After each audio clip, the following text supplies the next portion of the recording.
2024 की ईद की नमाज पढ़ने के लिए हम सुबह सुबह रवाना हुए थे वुड ब्रिज के लिए। हमारे आसपास की जितनी भी मसाजिद थी उनके टाइमिंग्स बहुत ही सवेरे थे और हमें जो बेस्ट टाइम लगा वो था 8 से 9 बजे के दरमियान का। अस्सलाम वालेकुम गाइस, क्या हाल है आप लोगों के? कैसे हैं आप लोग? अल्हम्दुलिल्लाह हम बिल्कुल ठीक हैं और हम अब जा रहे हैं अपने ईद की नमाज पढ़ने।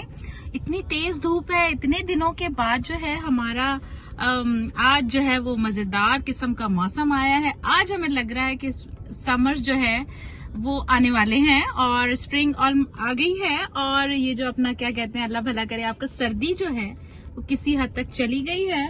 और मेरा मेकअप कितना गंदा लग रहा है मुझे एक्चुअली सुबह सुबह उठकर मेकअप करना और फिर जाना निकलना और इतनी धूप में मुझे तो कुछ चीजें याद नहीं, कुछ नहीं। और ऊपर से कल मेरी जॉब थी तो मैं जॉब से वापस आई हूँ। उसके बाद आकर मैंने जो है मीठा बनाया है और फिर रोजे की तैयारी भी करनी थी। आखिरी रोजा था, मैं इतनी थकी हुई थी, मैं आके सो गई।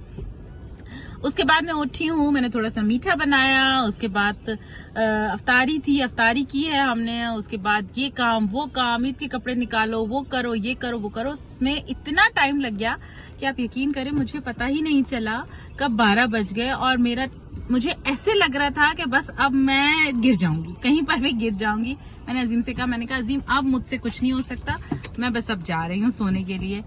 उठे हैं हम लोग सहरी के वक्त जरा 4 बजे उठते थे, लेकिन अब जो है मैं उठ रही हूँ जरा जल्दी।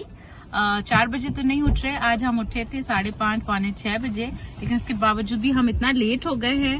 और अल्हम्दुलिल्लाह नमाज पढ़ने जा रहे हैं और नमाज पढ़ने के बाद फिर आपसे मुलाकात करते हैं दोबारा से इसी व्लॉग में। मस्जिद में पहुंचे तो तकरीबन नमाज शुरू हो चुकी थी और हम भी उसमें हो गए शामिल। नमाज के बाद मौलाना नूरानी ने दुआ कराई और अरबी में खुतबा भी सुनाया। खवातीन और हजरात के लिए मसाजिद में अमूमी तौर पर अलहदा रखा जाता है पोर्शंस, मर्दों का अलग और खवातीन का अलग। मर्दों में आम तौर पर खुतबे वगैरह होते हैं और बड़ी बड़ी स्क्रीन लगा दी जाती हैं खवातीन के अहातों में, जहाँ पे खवातीन भी इन्हीं महफिल में शामिल हो जाती हैं।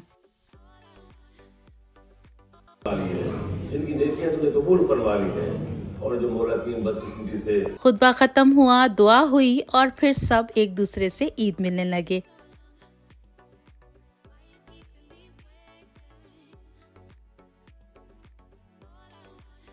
हमने ये तमाम चीजें स्क्रीन पर देखी और फिर खवातीन ने भी एक दूसरे को ईद की मुबारकबाद दी।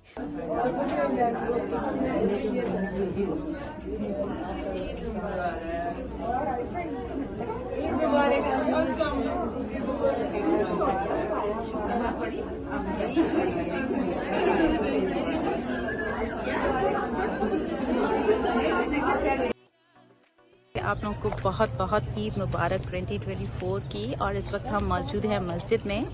ये वुड ब्रिज की मस्जिद है और मौलाना नूरी साहब की, और यहाँ पर हम आए थे ईद नमाज़ पढ़ने। अल्हम्दुलिल्लाह नमाज ईद हो गई है और माशाल्लाह वेदर इतना खूबसूरत है। फाइनली आज हमने स्वेटर्स भी आउट कर दिए हैं। स्वेटर्स भी नहीं है, कोई थर्मल नहीं है, कोई भी चीज़ नहीं है और हम अपने ईद वेयर में हैं। तो आप सबको बहुत बहुत ईद मुबारक। और ये हमारी छोटी मुन्ना है लुक शी सो प्रीटी लग रही है मेरी बेटी दुपट्टे में। और अल्हम्दुलिल्लाह सब फैमिलीज यहाँ पर मौजूद हैं, कुछ मिलने वाले दोस्त भी मौजूद हैं, उनसे हम ईद मिलकर आ गए हैं अंदर। मैंने सोचा पहले मैं एक लिंक रिकॉर्ड कर दूँ अपना जो हमारे व्लॉग का होगा और फिर उसके बाद हम दूसरी बातें करेंगे। तो हमारी ईद नमाज अल्हम्दुलिल्लाह हो गई है। अब हम देखते हैं कि अब हम कहाँ जाते हैं नाश्ता करने। और अल्हम्दुलिल्लाह ये जो मस्जिद है ये वुड ब्रिज में है और ये चंद साल पहले यहाँ जो है परचेज़ की गई थी मिलियंस ऑफ डॉलर्स में। ये पहले एक चर्च था और उसके बाद इसको जो है मस्जिद में तब्दील कर दिया गया है अल्हम्दुलिल्लाह। और परदेश की ईदें तो बस इसी तरह होती हैं।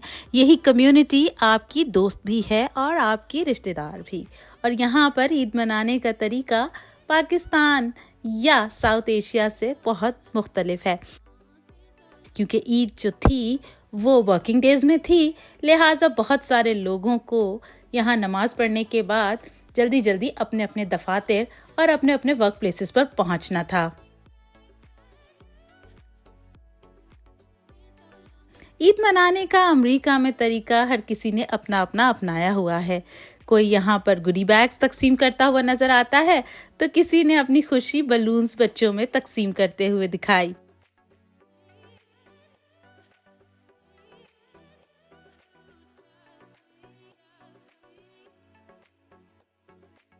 हमें ये गुडी बैग मिला है और इस गुडी बैग में थे $2 और चंद चॉकलेट्स। ये खुशी थी जिसे हासिल करने के लिए बच्चे दौड़े चले आ रहे थे।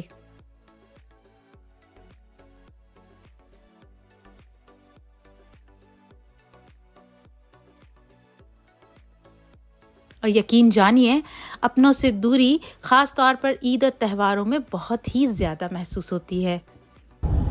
और अल्हम्दुलिल्लाह अब हम जा रहे हैं अपने ब्रेकफास्ट के लिए। और ईद पर हमारा शुरू से ही हमने एक अपना रिचुअल बना लिया है, एक रस्म बना ली है कि ईद पर हम जो है या तो नाश्ता करने बाहर जाते थे, या फिर जब शुरू में हम आए थे ना यहाँ पर, तो मैं और अजीम ही होते थे, इतने ज्यादा फ्रेंड्स भी नहीं थे, दोस्त भी नहीं थे, तो हम नाश्ता करने किसी रेस्टोरेंट में जाते थे। उसके बाद जो है वो बहुत सारे फ्रेंड्स बन गए, आपका घर गृहस्थी स्टार्ट हो गई, तो फिर हमने दोस्तों को बुलाना शुरू किया, दोस्तों के यहाँ जाना शुरू किया। फिर पेंडेमिक आ गया, पेंडेमिक में सब अपने अपने घरों में बंद हो गए।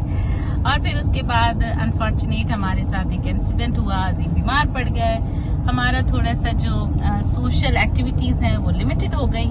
लेकिन अल्लाह का शुक्र है, ईद करते हैं लेकिन छोटे पैमाने पर। अब मैं घर में फिलहाल मैंने 2-3 सालों से किसी को नहीं इनवाइट किया है। ईद के खाना और तकरीबात की जो तैयारी वैसे ही है, लेकिन जो है वो गैदरिंग नहीं रखती मैं।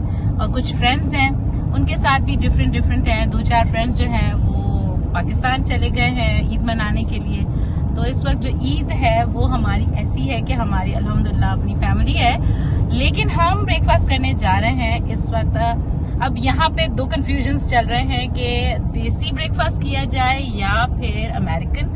तो जो हमारी हरीम बाजी हैं उनका है कि उन्होंने आईहॉप में जाना है और उन्होंने अमेरिकन ब्रेकफास्ट करना है, जबकि बाकी 2 वोट्स जो हैं अडल्ट के वो हैं कि देसी हलवा पूरी, क्योंकि हलवा पूरी आप यूजुअली और नॉर्मल डेज में तो आप नहीं खा सकते। तो हम हलवा पूरी खाने जा रहे हैं वोट, क्योंकि हलवा पूरी को आ गया है। और देखते हैं अब वहाँ पे हलवा पूरी के पास कितनी सिचुएशन कैसी है, कितना रश है भी या नहीं भी, या सिर्फ रिजर्वेशन पे वो ले रहा है। वो कहते हैं ना, अगर रिजर्वेशन वाली बात हुई तो फिर तो हम लौट के बुद्धू घर को आके हलीम खाएंगे, शीर खोरमा खाएंगे और बिरयानी को दम लगाएंगे। अपनों से दूर ईद कैसे मनाई जाती है ये तो हम ही जानते हैं, लेकिन वर्कडे में होने की वजह से मुझे अगले दिन ऑफिस जाना था, लिहाजा ईद का सिलसिला यहीं खत्म हुआ। और मिलेंगे नए वीलॉग में कि हमने वीकेंड पर क्या किया। हमारी तरफ से आप सबको बहुत बहुत ईद मुबारक। अपना बहुत ख्याल रखिएगा, दुआओं में याद रखिएगा। मिलेंगे एक और वीडियो में, तब तक के लिए बाय बाय।